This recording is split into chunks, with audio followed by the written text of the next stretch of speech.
Welcome to the Ohel Chabad Lubavitch, and my name is Rabbi. Where's the ID? Where's the ID? I know. I need my tour guide badge. You can put it in here so me and Mike used to do my. But then I have to touch it. That's the problem. That's true. Okay, where I putting it in my pocket? Yeah, wherever. Yeah. Okay.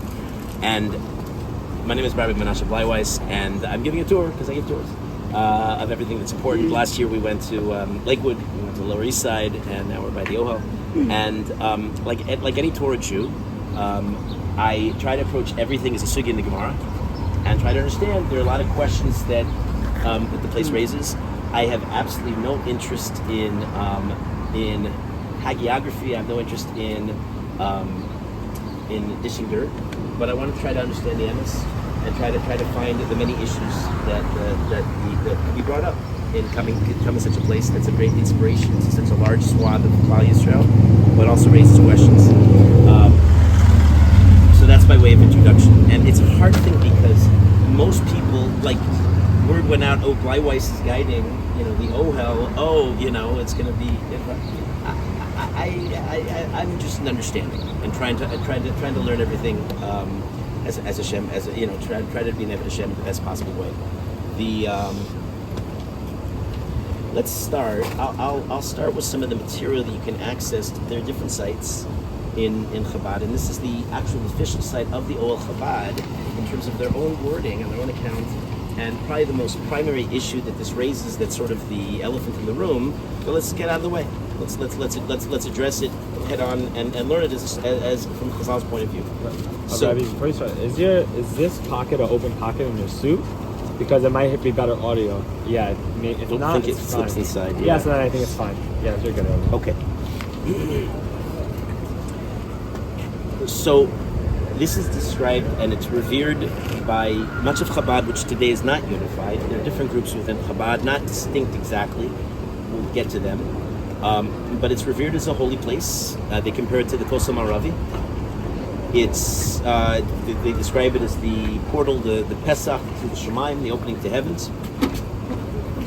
They say that the Tzaddik's presence can actually be felt at his kever, at his gravesite, like it was felt when he was alive.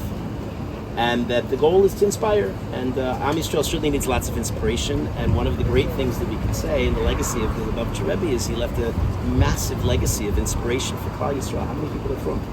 How many people are keeping Torah and mitzvos as a result? Arguably, that's the problem with the sugya. Is like people think in black and white terms. Oh, you're pro, you're con. I'm trying to go beyond all that. Try to get into the kitchen and try to understand more deeply. So arguably, we're part of Or Sameach, and or at least we're alumni of Or Sameach, and so we have Litvish in our hashkafas and our orientation, fine. But Or Sameach arguably would not have existed, at least in the modern era, without the Rebbe's hindsight. And he really was starting before he was the Rebbe, while he was still the son-in-law of the previous Lubavitcher Rebbe. He was already initiating what we call today kiruv, sending guys from guys during the Ben Azmanim, during their breaks, to go off to the boondocks across America to do kiruv, and of course when he became the Rebbe in 1951, that all spiraled and went viral. And this is before there is think about the kiruv movement. Really, when I do this in history, we trace the kiruv movement to the 60s in many ways. That's when Rav Menachem Schiller and Rav Mendel Weinbach of Or Sameach, and they were really unified initially with Noach Weinberg of Eish Torah. They was really called Shema Yisrael. They were really only getting their start in the 60s. And the art scroll revolution really came around in the 70s. And the many different organizations, NCSY, and the many. Are you staring in the sun? Going to re-angle myself? You okay? Are you uncomfortable here? Right? So to a large degree, the kiruv world, as it stands today, owes a massive debt of gratitude to the Lubavitch, the seventh Lubavitcher Rebbe, but really Lubavitch in general.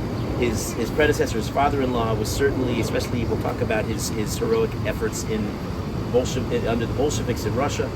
And in terms of kiruv, now kiruv was not invented by Chabad. Kiruv goes back to Avram Avinu and Tzari Meinu. The Miri says that they makareved half the world to believe in HaKadosh Baruch Hu. Before there was an organized Jewish people, right? People were believing in HaKadosh Baruch Hu. So it's the age-old. But then, how do you do kiruv in the impossible post-enlightenment modern world? that's a different ball game altogether. And we take a cue. We learn an enormous amount. Okay, so I let in what's the issue that they raised. So you can already hear where I'm going. At the resting place, and I'm quoting the site now, it is easier to connect to the soul of the tzaddik above and to request blessings, just like you would request blessings before he passed away. Then, and very much to their credit, they say it is important to remember that we are not praying, we're not davening to the tzaddik. Now, that message is lost on some people who do actually pray to the tzaddik, and it's not just here, but that is a tendency in Kivrei Tzaddikim.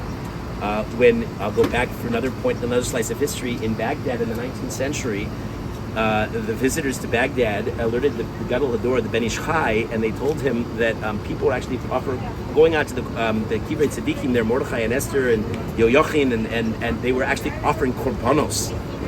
And the tendency to take a tzaddik and elevate him and turn him into an object of avodah zarah we can see is a possibility. So immediately on the website they nip it in the bud, or they try to, right? And they say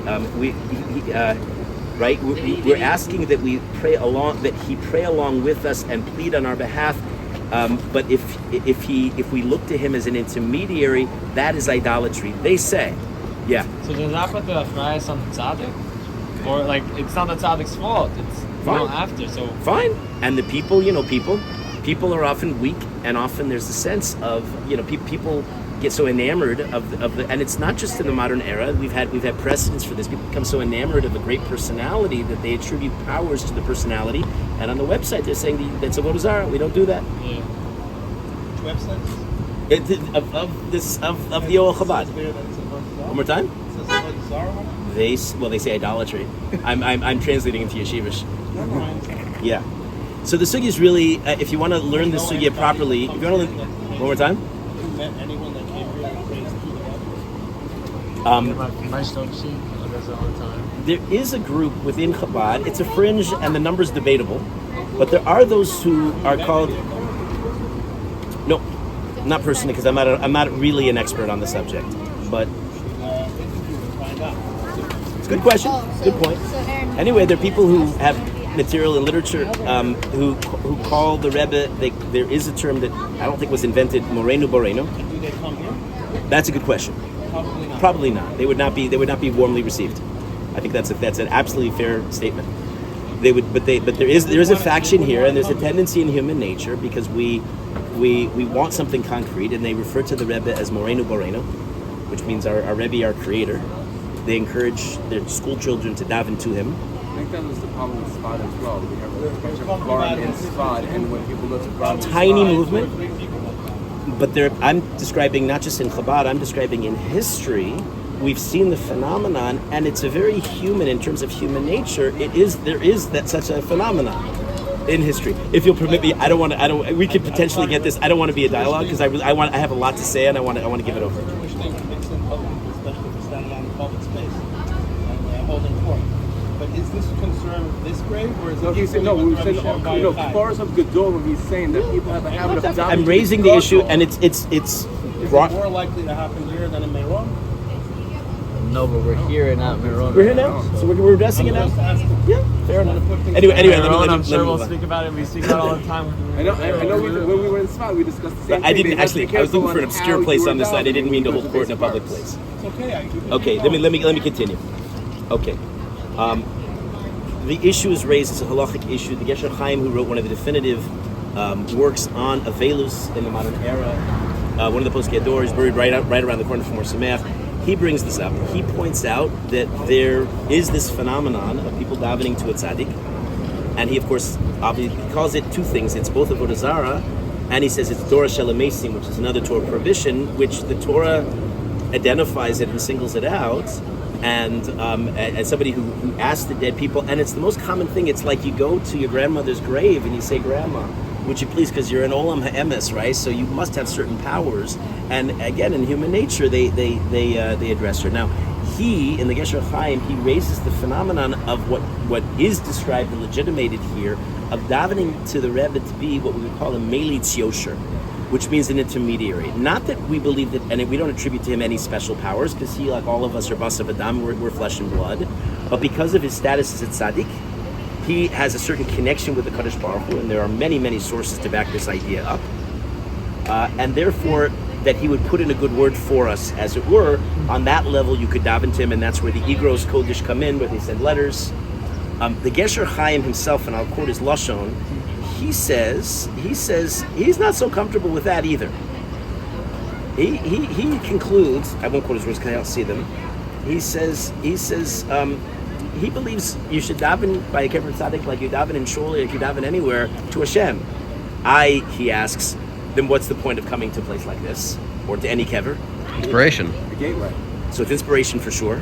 If he has chuyos, if he has midos, if he has ma'asim tovim, so that should rub off on us. Is the Shekhinah alive at the kever more than a big Knesset? So like this. So here's where we get Kabbalistic, and let's not pretend we understand what I'm about to say. But let's say it anyway, because this is the Gesher Chaim brings it down. He talks about the 5 levels of the nefesh, of the neshama, of the soul. The nefesh being the lowest level, and by the big tzaddikim, there's some connection with the kever. And it's connected to the ruach, which is connected to the neshama, which is connected to the upper worlds. And that's precisely the procedure, that's what takes place. Not that you're asking for the nefesh to do anything special for you, but that rather that they would hear your tefillahs and then take it on their own initiative to a Kadosh Baruch Hu and bring it on high because of their great zchuyos. And that's the idea, and it's very connected. We just had a sugya, learning this together. Many of us learned the sugya of Kol Yisrael Arevim Zelazeh. They were all with us together. And the idea, and this is actually, they quote the Chassam Sofer on the website. This is exactly what we learned, this Yomiyum. And the Maram Shik quotes the Chassam Sofer, and he says that, let's say a live tzaddik. What's the idea of davening, asking a live tzaddik to daven for us? Why can't we daven ourselves? We all have our own tefillahs, right? So he says it's different. When a big tzaddik has what's called, like Moshe Rabbeinu, he's noseh ba'ol im hatzibur. He carries the yoke with the people. And therefore, there's such a profound level of empathy that your requests, he doesn't take them on because he's a good guy and he's a Baal Chesed, and so, okay, Shlomo, I'll ask for you. Rather, your problems are his problems. He has such a profound level of empathy that he's davening for himself. It's not even that he's davening for anybody else.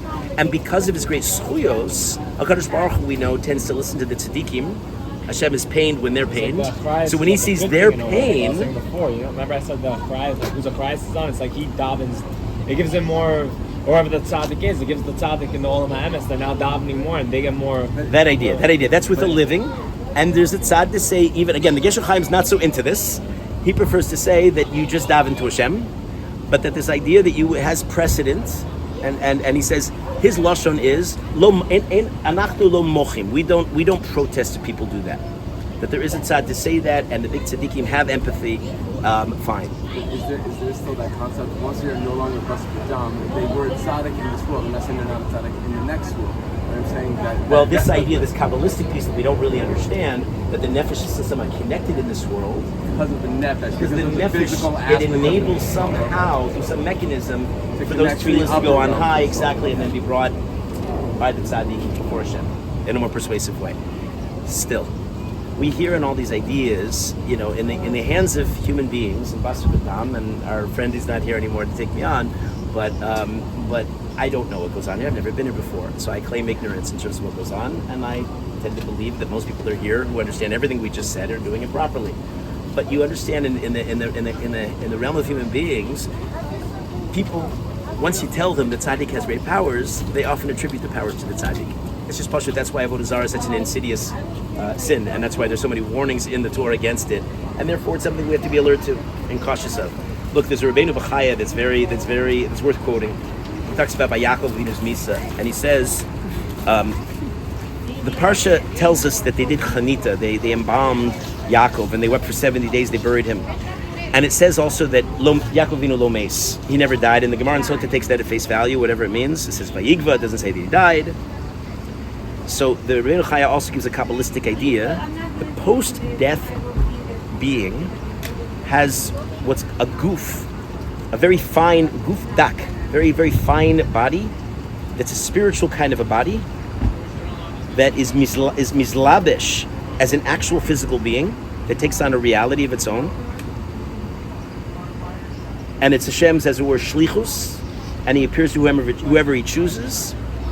That's a second goof. The first goof is what we think of as an actual body that dies, and that's buried in the ground. The second goof has some kind of kiyumus, some kind of existence, and you can understand that many Chabadniks quote this Rabbeinu B'chaya. About the site, and we'll go inside, we'll get out of the sun and get in some air conditioning, but about the site, there are many minhagim here. They do understand that it's a holy place. They adopt the minhag, which I didn't do. I didn't dress accordingly. I should have, but I don't have it. I'm traveling. That the Maharil brings the minhag Ashkenaz at a kever of a tzaddik to not wear leather shoes, like we don't wear leather shoes at other certain occasions. And it says Shal Na'alcha by Moshe Rabbeinu not to put on shoes, so they wear substitute shoes. I saw that there's a shoe rack in there. Right, there's a shoe rack. If you want, I got 2 pairs of Crocs in my car. Okay. You can get from me after you. Okay, if you want, fine. Yeah, b'simcha. I don't mind being, minhag makom. I don't mind being nogged by the minhag makom. There's an outside walkway created for kohanim. And kohanim obviously can't go to the basic kvaros, but they can have some kind of schus, some kind of connection here. The people leave pidyonos. Pidyonos are usually a note. Often they come with money. Money for what? I don't know. Taken by Chabad and used for good things, hopefully. Right? They'll write what are called igros kodesh. They'll write these notes. They'll bring them here. The minhag is to tear them up and to scatter them by the kever itself. You see a lot of torn up notes. Well, when we read the basic kvaros in Sfas, we don't see the notes. We see a lot of people with rocks. That's the minhag Yisrael. This is a unique thing in Chabad that you'll see. You'll be alert to. Yeah. And there are other kinds. They walk backwards like you're leaving the kosel when they leave the place, and like that. That's my introduction. You could see with all of this that there's a danger. It's pashut. There's a danger. Now you should be aware that since the Rebbe's death in 1994, the Chabad movement was racked with internal tension and controversy, and almost split. And it was painful. And they decided to agree to disagree and to somehow reconcile. Now, when we say that there are different groups in Chabad, it's misleading because it's not like they're so clear-cut. It's more like a spectrum, and you don't always know who's who, right? So there's the aspect, and again, how the numbers fall out is anybody's guess.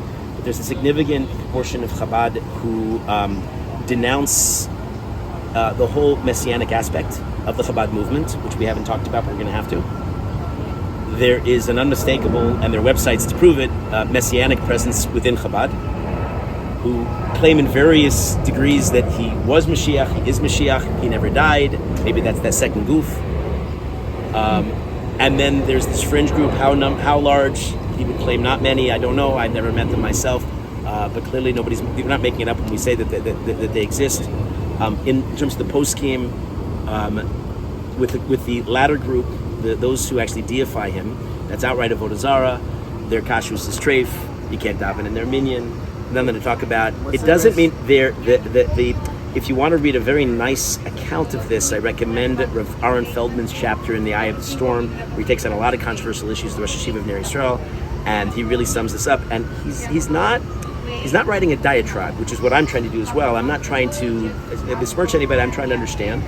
And he says a lot of them are well-intending. They mean to get close to Hashem, and they simply got lost. If you look at the history of Avodah Zarah, the original idolaters themselves.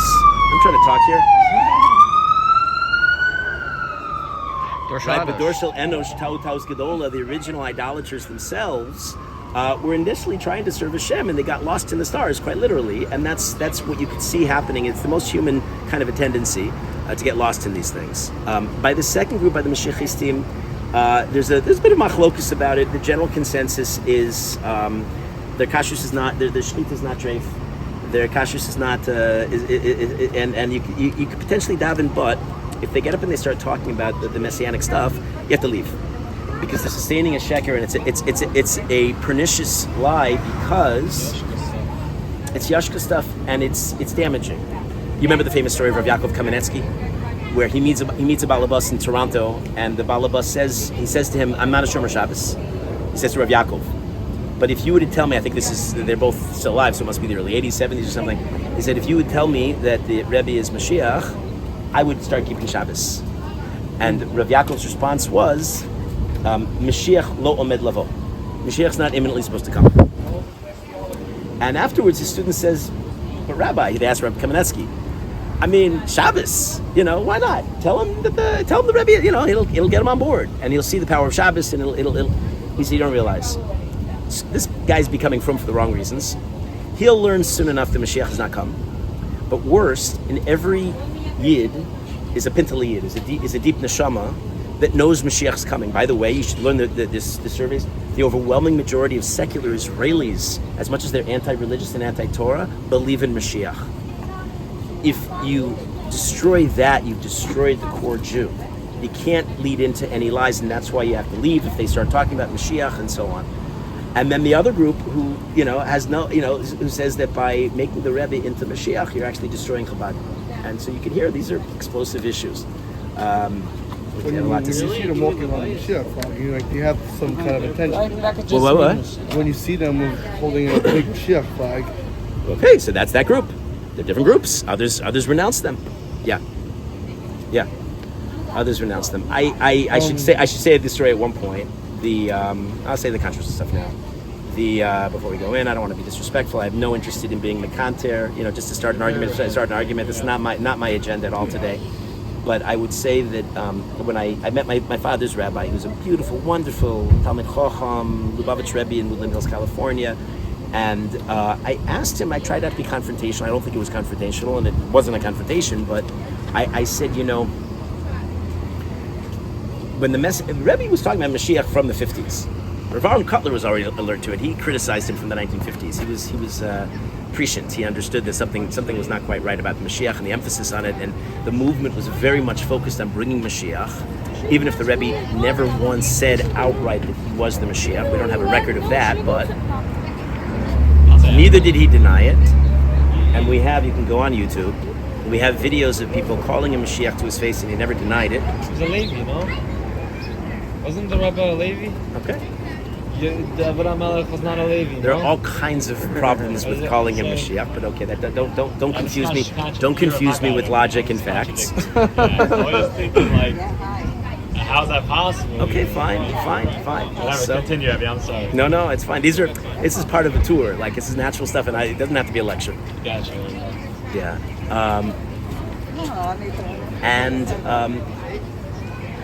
We'll talk about Rav Shach too. We'll have to get to Rav Shach at the end. He was really courageous. He took on everything, and he said we'll talk about some of the problems. But he said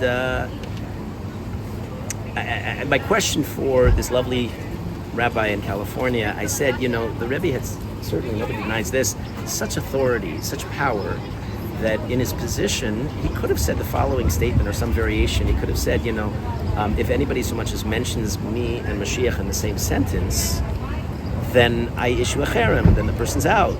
If he repudiated it, but he never said that. So the Rebbe's response in California, he said, the Rebbe's nature, and this is true, was not to be confrontational.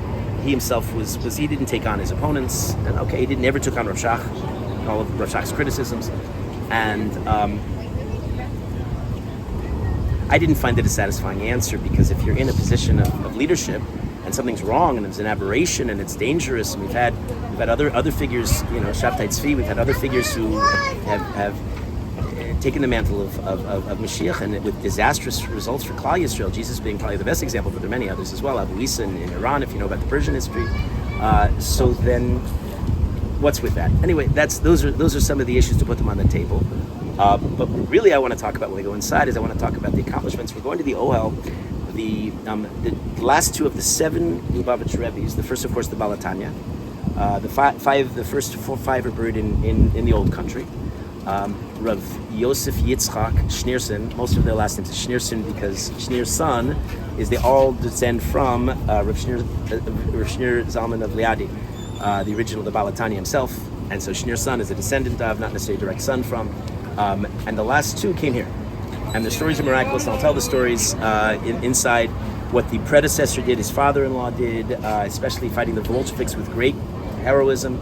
what the Rebbe did in creating Kiruv in America and being Moshe Nefesh Klal Yisrael. We'll try to tell those stories. And he was a very interesting figure too, and I want to talk about that too.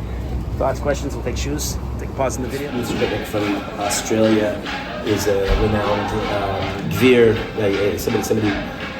somebody who gives lots of money. If you go to Hebron, Ir HaKodesh, Chabad's very big because the Menucha Rachel, granddaughter of the Balatanya, was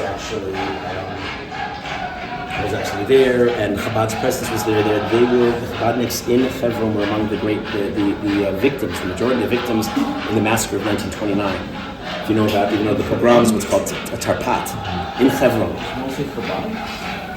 It's a lot of Chabad, not mostly, because there was the yeshivas, what became Hebron Yeshiva, but really was the Knesset Yisrael Yeshiva in Hebron. There were different factions, the Sephardim as well, but there was a big Chabad presence, and today Gutnick is trying to bring them back. Right? And if you go, who's been to Hebron? So there's a visitor center. You go in, that's Gutnick, right? So he certainly has his hands in lots of different things and tries to.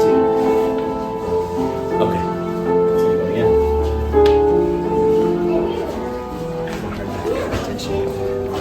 Can't really do this with being inconspicuous, can I?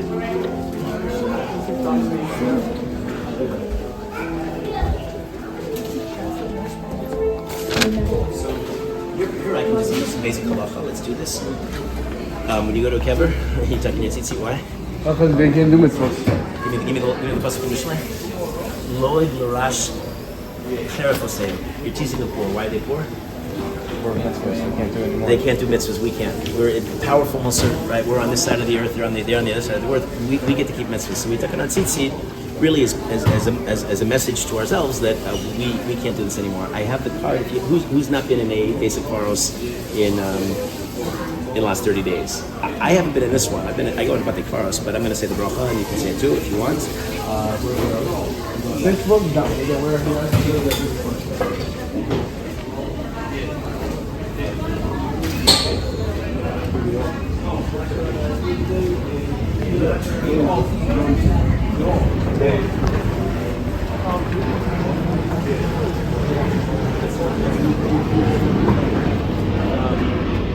So we say, and say it with me, or I'll say it for you.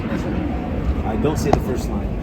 Baruch atah Adonai Eloheinu melech haolam asher yatzar eschem badin v'zan v'chelkel eschem badin v'hemis eschem badin v'yodea mispar kulchem badin v'hu asid lachayoschem v'lekayim eschem badin Baruch atah Adonai mechayim esim. אתה גיבור לעולם אדוני מחיים ישים אתה רב להושיע מחלקל חיים בחסד מחיים ישים ברחמים רבים סומך נופלים ורופא חולים ומתיר אסורים ומקיים אמונתו לשיני עפר מחמוך בעל גבורוס ומידום מלך מלך ממיס ומחיים מצמיח ישועה ונאמן אתה לך יוס מייסים. Powerful, let's make a walkway so we're not blocking the powerful message when you come to sometimes in Hebrew they call it Beis Olamim, or the Beis Chaim, right? The living, because the dead, they especially if they're tzaddikim, they endure. So, but the message is, we're here for a very finite period, and we have to get our act together to do good things. Let's go. Yeah.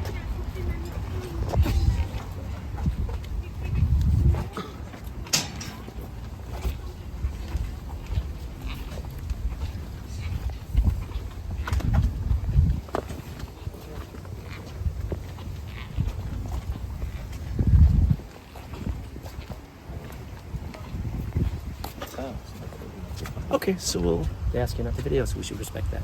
Cool. We're asked, and we're trying to be polite. I wore, thanks to Mark, I wore Crocs to be machabed their custom. It's a custom of Ashkenaz. Not all Ashkenazim do it, but they adopt the custom to Maharil. We said to not wear leather shoes, and since we're going to go in, we'll say Kapitel Tehillim by the kever itself. You can daven for what you want, but let's talk a little bit about them. Who are these people? Who are these figures? So the 6th Lubavitcher Rebbe was Rav Yosef Yitzchak Schneerson. His father was the predecessor of Dov Ber, and Rav Yosef Yitzchak became the Rebbe in. You might fact check me. I have it. Give me a second. Why make it up when I have it written down? I think it's the early 1910s.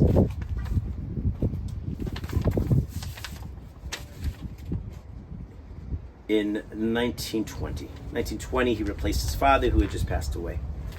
And 1920 was not a happy time to be in now Bolshevik Russia, if you know the history, which you really should, nobody does, the October Revolution, and the Bolsheviks, who were the secular communists that led to the Soviet Union. A lot of them were Jews, self-hating Jews, who went with a vicious fire against all Torah Jews. There's no fight like a family fight, and they went after us.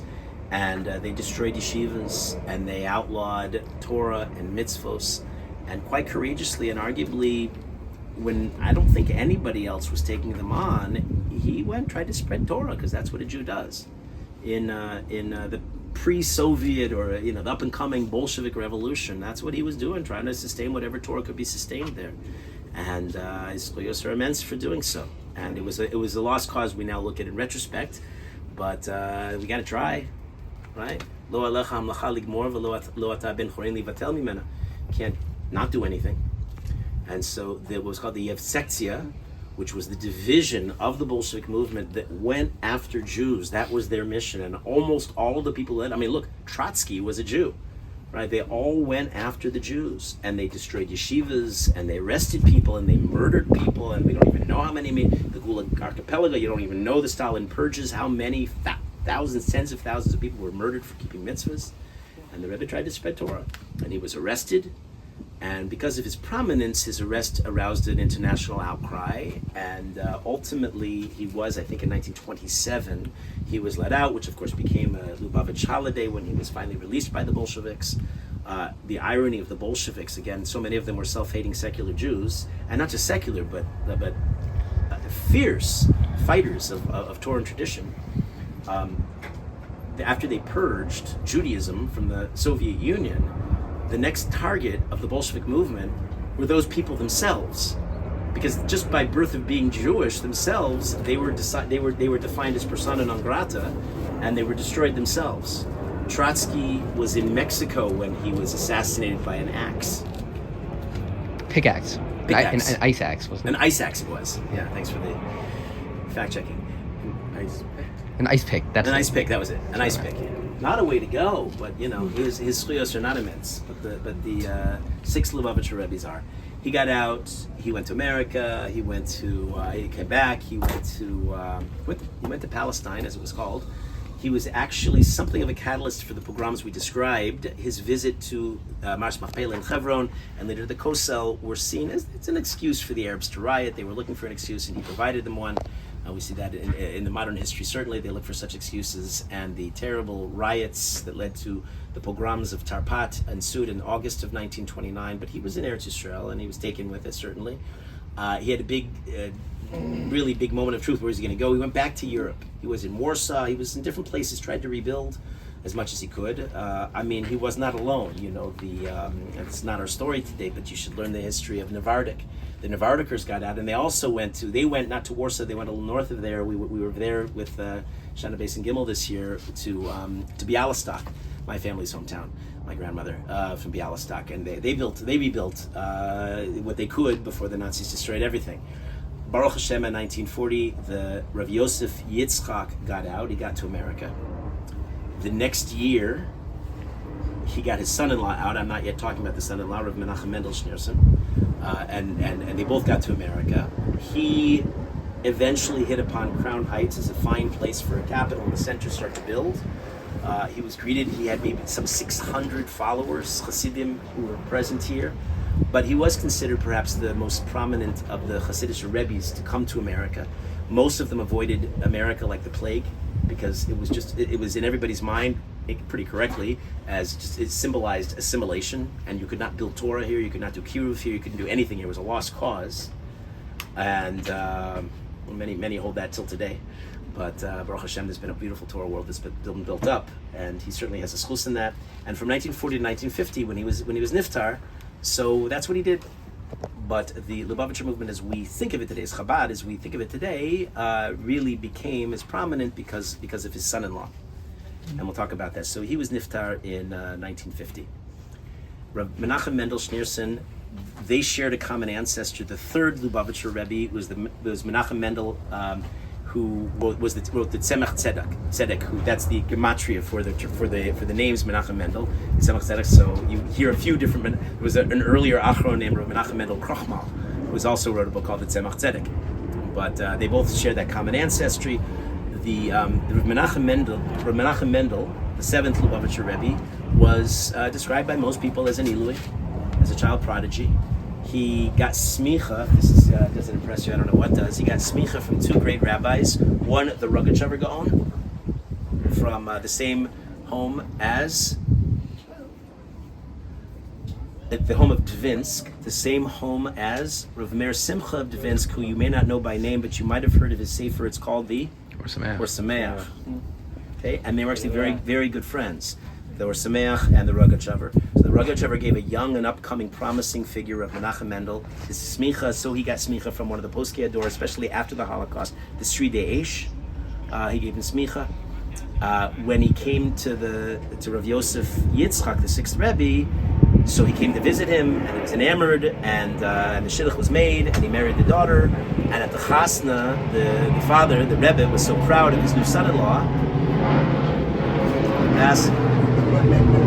He was so proud of his new son-in-law that he called him over and had him show off his Torah, which he reluctantly did. He was not interested, but he wanted to please his new father. And there's an Indian of kibbud av even for your in-laws. So he had Rav Meir Shapiro at the chasna. Rav Menachem Mendel was there. Gedolim who were there, and Rav Menachem Mendel Schneerson was really becoming quite a figure. As he got to, after he had a terrible series of misadventures. He was in Poland. He was in Vichy, France. The Vichy government was notoriously anti-Semitic. Baruch Hashem, there was an outcry, and he also got out in 1941, just in the right time, and he joined the project. And I think I mentioned before, even before he was the Rebbe, he was already very involved in trying to build and try to look at America, try to build America. What do we do with all these assimilating Jews? And in 1950, when his father-in-law passed away, he was very anav, very modest, and had no interest in becoming the Rebbe, and he declined for a year. But at the first Hakamas Matzeva, the first yard site, so he gave the big address, and that was understood symbolically to mean that he accepted the position, which indeed he did, and took over, and he started building. And from the beginning, he was talking about the importance of bringing Mashiach, which the critics we've talked about criticized, and okay. But then again, we'd all like to bring Mashiach, no? I mean, Mashiach certainly looms large for all of us. We have a linear history, right? We have a beginning, middle, and end, and that's where we hope to be going. And every mitzvah you do, every pasuk you learn, is another rock in the base of Mikdash, another stone being built, and you have to look at life that way. And that was his emphasis, certainly. And his innovations early on included the mitzvahim, the 10 mitzvahs that he started, that you should go out and encourage people to keep mitzvahs. And of course that feeling, we do this in Derech too, that feeling of accomplishment, not just wrapping tefillin, but wearing tzitzit, and women adlakas neros and Shabbos and Yantiv, and taking on not to speak Lashon Hara. These became projects and goals, and very much implanted in Chabadniks till today to go out. I guided a lovely Chabadnik family from South Africa, and I was able to speak on a high level because they were Talmid Chachamim. And at the end of the tour, I don't know. We all need kiruv, but I guess they felt they had to keep makarav me. So they said, okay, what are you taking on? Which of the Rebbe's mitzvahs are you gonna choose? So, okay, that's very deeply in their consciousness, and the Rebbe did that. The Rebbe would later start other initiatives to get people going. I mean, he really started an army, as he called it, of makarvim, this whole really audacious project of sending young families, young couples, sometimes without children, to the boondocks, to the far begotten places, initially across America, and now we know across the world, to reach people, to provide mitzvahs. You know, you could be secular Israelis hiking in the Himalayas, and suddenly it's on Pesach, and you know where to go for Pesach Seder, and you find kosher matzah, and it's there, and they're doing that, and what's that? Japan. My little sister used to have a bunch of books of all these, like, why is she from Japan, and this one from Kenya or something. I don't know, like wild, everywhere. I had it on an Alaskan cruise. You went to some nowhere port. There was one person that was involved with Chabad. He got kosher meat for us. Yeah, that's right. Alaska, so yeah. That's right. And they some of them are connected with the Meshiachistim, some of them are not Meshiachistim. Okay, they're all over, but they're all over, and they're doing things for Klal Yisrael. He started something kind of unusual, nothing really problematic, but just unusual because nobody else is doing it. Nobody even raised it as a prospect. They do kiruv with Goyim to help them become Bnei Noach, to be Makabel formally the Sheva Mesos Bnei Noach. That's awesome.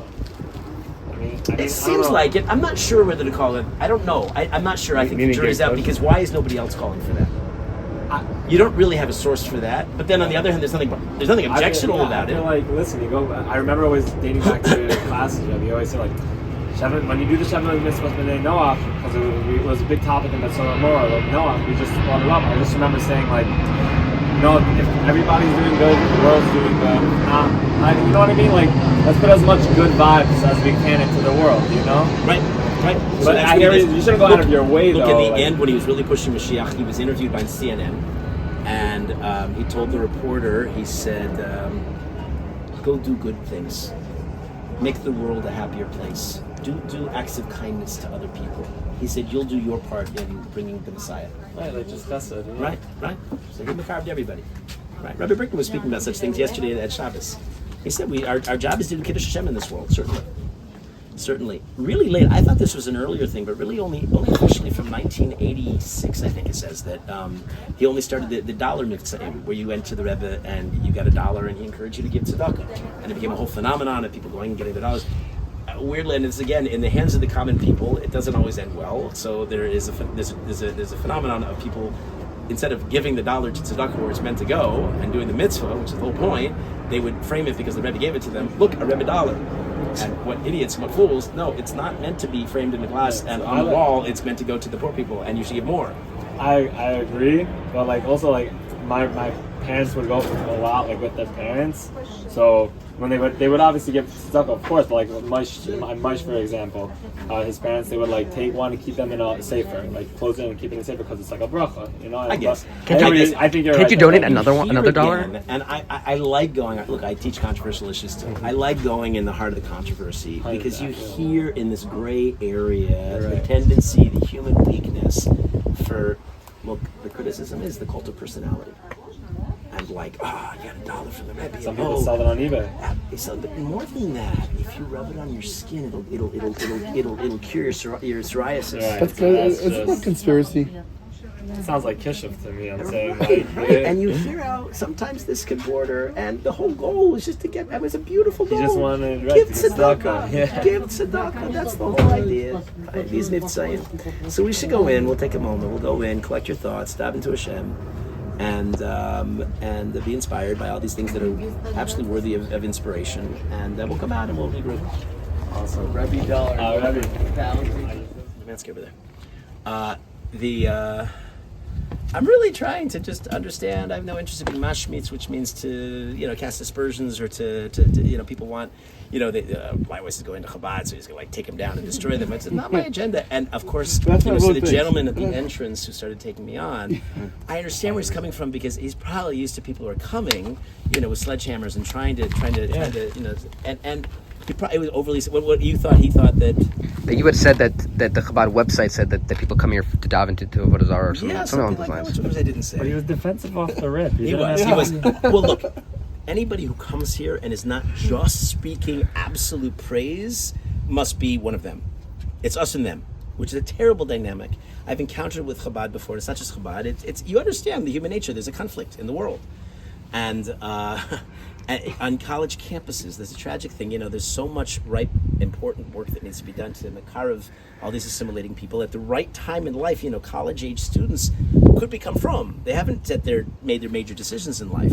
So there's a dynamic between the non-Chabad kiruv associations and the Chabadniks who are all out there, and sometimes very amicable, but sometimes very hostile, because it's like they're in competition for the same students, and this is my turf and not your turf, and it is very much yin-yang kind of a thing, and what a shame, because so much of this we are together. But look, I also mentioned that my elder Chavrus is a huge Talmid Chacham, was appalled that I'm coming here. It's not his thing. That Berg? Yeah. He said, why go? You shouldn't even be mechazik them. This is my opinion, Rebbe. You have so much about your heart, Rebbe. I'm not like glazing, and but your heart, Rebbe, it's always in the. You're the best, Rebbe. You're the best. When you were coming, I just knew what was going to happen. I predicted. Okay, that's why we walked way afar, so I can actually speak my mind. And let me do so right now. I should also say, let's not block here, so these ladies can get by. I should also say that the Chabad as a movement was not just controversial in the modern era. they retained. Chassidus was controversial, and that was intentional. They were trying to start a revolution. The Baal Shem Tov was not subtle about that. He felt that the established Jewish world as it was in need of a shakeup, and he felt to bring Mashiach, he too was focused on Mashiach, and to bring Mashiach, you need to shake up the carpet sometimes. And but because of the many extreme problems in original Chassidus, and the conflict that took place between the Misnagdim and the Chassidim, many of those problems, the earlier ones, were fixed. If they weren't learning enough Torah, so there'd be a backlash response, and then some of the Chassidim became some of the great Talmidei Chachamim of the Jewish people, right? And there was a big smoothing out. In fact, Rav Menachem Mendel, the third Lubavitcher Rebbe, said that the Vilna Gaon, when he signed the Cherem, the ban against Chassidus, did our group a great favor because he saved Chassidus from the extremities, and we owe him a debt of gratitude. Chabad, however, retained very much that uppity spirit, that rebellious spirit, even when much of Chassidus became mainstream and part of the establishment. Chabad sort of stood aside and controversial within other Chassidim. They are distinct from Chassidim. They don't wear a shtreimel, they wear a fedora, right? They wear regular. They're simply different. And that's intentional, and they want to shake up, and there is also a tendency within Chabad to, and Breslov has this quality too, you're either Chabad or you're lost. That's why the nice South Africans who I was guiding felt the need to makarev me at the end of the tour, and I don't know, maybe they felt I'm not a good Jew, and I'm not a passionate Jew, and so they felt that they had to, shake me up too, and maybe I'm not. But there's a need, like if you're not doing it their way, so then you're somehow off. So that's why this is a very well known but not documented quote, but a lot of very very reliable sources, including the son-in-law of the Chafetz Chaim, Rav Mendel Zaks himself, who quote his father-in-law, the Chafetz Chaim, the Posek Ador, is saying that the original Cherem, the ban against Chassidus, is no longer tzokef, no longer valid, except against Chabad and Breslov. He singled out. So that long before there was a messianic movement and so on within the contemporary Chabad, there were problems. Chafetz Chaim was identifying that. The Rav Shach was not the first to take on Chabad. I mentioned Rav Aaron Kotler was already wary of the messianism, the dangers of false messianism, how it's a cancer within the Jewish people, and many, many others. They criticized the cult of personality. There's no basis for that in Judaism. Our Gedolim were great because of a meritocracy, because of their learning. That was always historically true, not because of their charisma. I forgot to mention some of the great qualities of the Rebbe. The Rebbe was a universal kind of a figure, in that people don't know this, but he went to university. He was at the University of Berlin in the 1930s, and one of his good friends was Rav Soloveitchik, who we associate with the modern Orthodox world of Yeshiva University and such. They were also good friends with the Pachad Yitzchak, Rav Hutner, who had also had a university background. People don't know that fact either. And they went to university, which means that they were broad in ways that sometimes other Gedolim criticized. I think Chatzkel Rabamsky said that anybody who's once been in university, his Torah is tainted, de facto, not totally reliable. So then he would puzzle, all these great figures, by extension.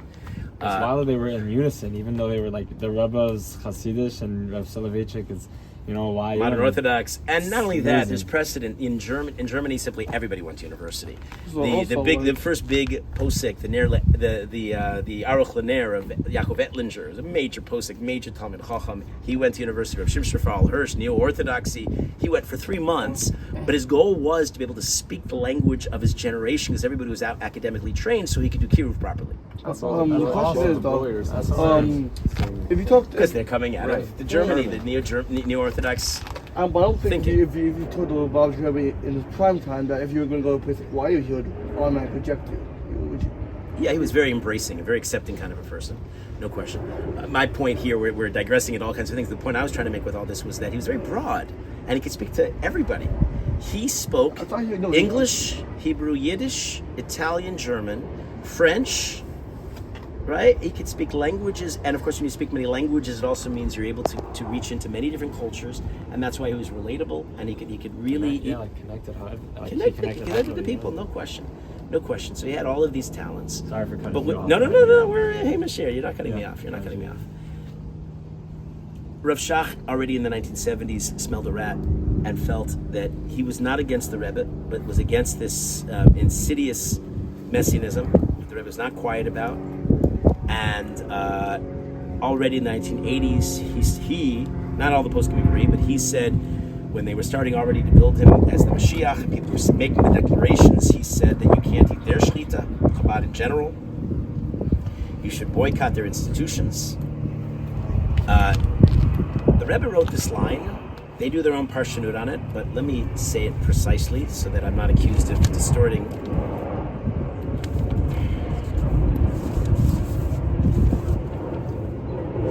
He said that the Rebbe is, I quote, the essence and being of Hashem placed into a human body. Rav Shach said that's outright avodah zarah. His followers sang, Yechi Adonenu Morenu V'Rabbeinu Melech HaMashiach Lo'olam Va'ed. The Rebbe, he was in after his stroke. At least he wasn't able to speak, but he did his hand motions. People placed full-page ads in the New York Times that the Rebbe was proclaimed as Mashiach.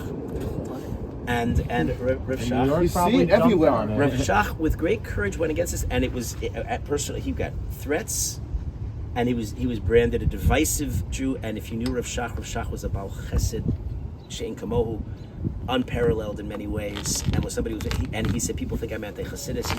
He said I have the finest boys in my yeshiva are Hasidim often, and I'm not anti anybody.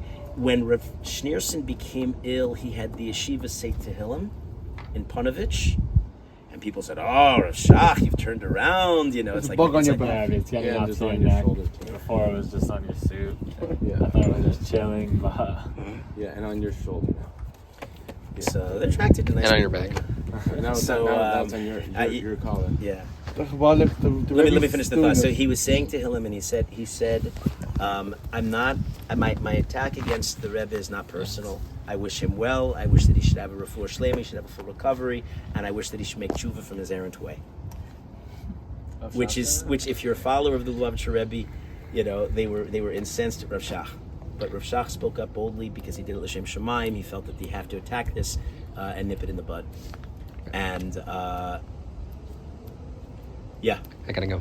Oh, he says, was the Rebbe really the most qualified of all the prophets, the Gedolei Chazal, the Rishonim and Achronim, the most qualified of the last generation to be Mashiach? All told, he never compelled Klal Yisrael to go in the way of Torah and mitzvos. Impact. It was just a dent. He never fought a war, which Mashiach does. He left this world and was buried before the vast public, and you and I can now testify, eyewitness, we saw on his kever, he left this world and went to the heavens, if you read the inscription. Some people don't believe that, though. I know they don't. On the Mishichisti website, they say the Rebbe's fully alive. I'll quote them in a moment. And Rav Yisvei and others, they tried to discredit the educational movement. They played one of the Mishichisti yeshivas. Rav Tzvi Eish, who had given Rav Menachem Mendel Schneerson his smicha, when he was asked later in his life if a student should daven in a Chabad or daven b'yachidus alone, he said daven alone. They daven to a different deity. So he had clearly was no longer a supporter. And Rebelsky criticized the cult of personality. Right? All he had to do was issue a cherem, he never did so. On the Mishichisti, the Messianic site, they encourage writing the Igros Kodesh. We haven't talked about them so much, writing these letters. First, before you write the letter, the instructions go, one washes both hands, no bracha. Write from the heart in any language. A Jew includes his mother's name, a non-Jew his father's name, with his own name. You have to make a Kabbalah, resolve to keep tefillin, some mitzvah.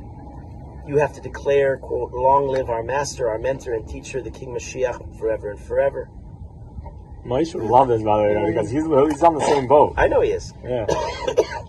Many in Chabad are. Yeah, of Is it course. also to go to his kever while we're into film? Well, Lord Lirash, we said before, Yeah. you can't do any mitzvah by any kever. That you can send them by fax or email or WhatsApp or whatever, Why do we and do you that? get and they say anybody who sends it in, they have a whole organization here that you get an instant answer from the Rebbe directly. The Rebbe, they say, is a Navi, is a prophet. Success is guaranteed. Failure to receive an answer is unheard of. There is an alternate procedure in writing the Igros Kodesh is you make a request, write it down, put it in a Sefer Kodesh, any Sefer Kodesh, see where the letter lands, whatever message is in that Sefer, that's the Rebbe's personal answer.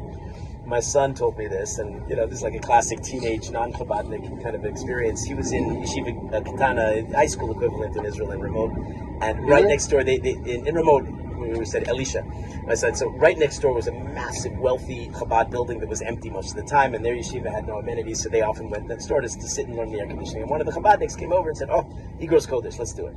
So they, he showed them. They write a letter. They wrote a letter. They did it. They're all, kids going along with it for fun, to laugh. I don't know if I would endorse this, but this is what they did. Anyway, and then they I think the question was something like, should I make a pilgrimage to the Ohel of the Rebbe in Queens? And the the letter, the guy opened it and he said something like, "Oh, you see," and it was something kind of off the wall and not connected. But the Rebbe says, "Yes, you should go to the Ohel." He somehow read it in. The boys said, "No. See the letter? See the word it fell on? It fell on the word lo." They said, "No." So it's whatever you want to read. Yeah. Back around November, December time, they had a big rally in D.C. By the way, this stuff we should and can and should make fun of. Meaning, when it comes to Leitzanos, which is what this is, Leitzanos is also accepted by the Avodah Zarah. And this tendency to convert the Rebbe into a miracle worker, to being a live person and all of that, if not Avodah Zarah, borders on it, yeah. I remember, a big thing when they did a big rally in Washington D.C. for the hostages and during the war. The first stop they stopped over here at the Ohel. I feel like this is like, I don't know what's shot to now. Do you want to try to go to D.C. around? There's another factor that's not just for the Chabad. You find a lot of Hasidus have a tendency to vie for supremacy. We're the ones. Who's with the yeshiva when we went to Bells? I went to Bells with fellow correspondents. So we got a tour of Bells with a wonderful speaker, Australian Belzer Chassid, who spoke to us, but he got it in there too. He said they have a Belzer tradition. Careful, you have something on your name. Yeah. So he said the Belzer tradition is that there are 10 shuls that exist in the world that'll be around the days of Mashiach. Where they get that from, I'm not sure, but the 10 shuls, and of course, this is one of them. The Bel shul that looks at the base of Mikdash, they deny that it's like the base of Mikdash. The one right at the entrance of Yerushalayim. Right, so there's that tendency of kind of get their foot in the door, and we're the ones, and if you're lucky enough to be like us, then you win the prize, and it's very effective for Kiruv because you want to be in there, you want a place to go. The big replicating it based on Mikdash. That's like the Bel's based on Mikdash. In like replicating. What do we tell you? We say break your teeth on Gemara Rashi. Out of these bugs, you break your teeth on Gemara Rashi Tosfos, right? And work on your midos and keep the Shulchan Aruch perfectly. Right, that's not as glamorous as getting in the door to Mashiach, the Mashiach's kingdom. Yeah. Right. So obviously the emes in me cries out against this, but then we have to go back and say, let's go back and let's understand today. Now they probably spiked the numbers, but they're big, and maybe as many as 90 to 95,000 people are actual Chabad adherents in the world today, which would make it about 13% of Hasidus in the world.